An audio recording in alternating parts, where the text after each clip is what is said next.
Jika pengujian ini anorganik, maka 100% plus minus 5%.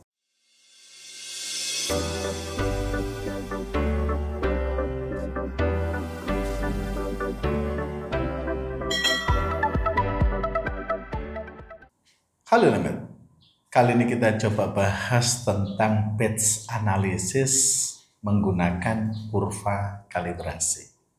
Saat kita menggunakan kalibrasi, di beberapa YouTube saya sebelumnya dikatakan syarat kurva kalibrasi ini satu blanko dan minimal 3 deret latan kerja proporsional, di mana deret latan kerja terkecil adalah batas kuantifikasi atau LOQ.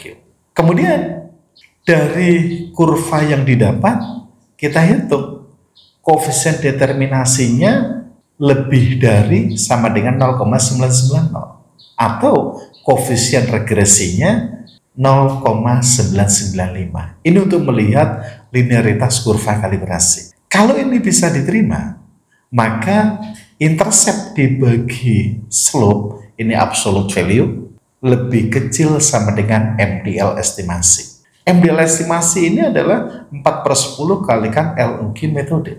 Ini untuk melihat bebas kontaminasi. Yang keempat adalah persen RLCS, 100% plus minus 10%. Ini untuk stabilitas instrumen. Jika kita menggunakan kurva kalibrasi organik, namun jika pengujian ini anorganik, maka 100% plus minus 5%.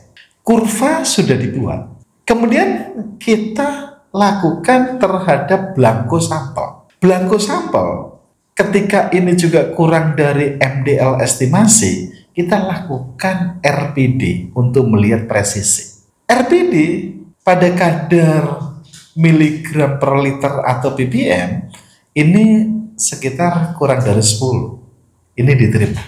Persen R, kemudian kita hitung. Persen R ini bisa melalui speccing atau dengan menggunakan certified reference material. Ketika blanko presisi akurasi ini diterima, kemudian ada katakan misalkan 100 sampel, maka kita harus uji setidaknya 20 sampel terlebih dahulu. 20 sampel ini kita uji. Pada sampel yang ke-21, kita ukur lagi satu blankonya. Blanko ini untuk melihat apa? Untuk melihat kontaminasi. Kemudian persen RPD untuk melihat apa? Ini untuk melihat presisi. Persen R untuk melihat akurasi. Persen RLCS untuk melihat stabilitas instrumen. Ketika blanko persen RPD, persen R, dan persen RLCS pada sampel ke-21 ini diterima, maka sampel kedua-dua terus jalan lagi sampai sampel ke-40.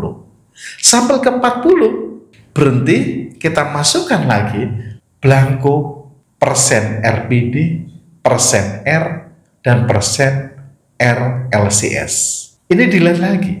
Loh Pak, bagaimana kalau seandainya pada nomor 41 salah satu blanko untuk melihat kontaminasi ini ternyata melebihi MDM atau persen RPD lebih dari 10% atau persen R-nya melebihi 100% plus minus 15% atau persen R-nya 100% melebihi 10%. Artinya ini sampel ke-42 harus dihentikan. Ini tidak diperbolehkan. Kita cek dulu apa masalahnya. Ketika masalah ini berada pada blanko, maka kita cek apakah ada kontaminan di sana. Kalau presisi, ini kita coba lihat sampai sejauh mana personel tersebut melakukannya. Begitu juga persen R-nya untuk akurasi. Ketika kita persen RLCS-nya ini tidak diterima, artinya stabilitas dari instrumen tersebut perlu diperbaiki. kita harus hentikan. Tapi ketika dicek lagi bagus, nah ini jalan terus sampai jumlah total sampel 100 ini bisa diterima. Batch ini kenapa pada sampel 1, sampel 21, dan sampel 41? Karena kalau kita hitung dari total sampel 100, artinya ini 5%. Di dalam batch analysis ini persyaratannya 5-10%. Syarat kadar dalam satuan miligram per liter atau ppm blanko kurang dari mdl.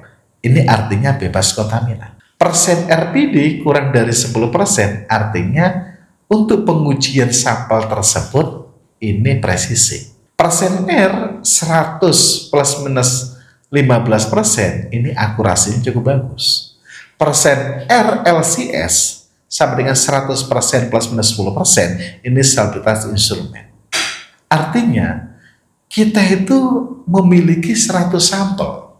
Kita tidak boleh melakukan kontrol kontaminasi 1 sampai 100. Loh, berarti sampelnya 100, ada kontrol kontaminasi 100 sampel. Kemudian kita kontrol lagi presisinya, ada 100 lagi. Kita kontrol akurasinya lagi, ada 100 sampel lagi.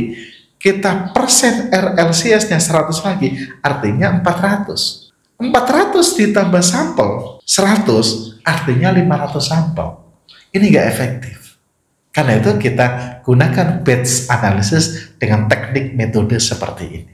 Demikian yang bisa kami sampaikan. Terima kasih.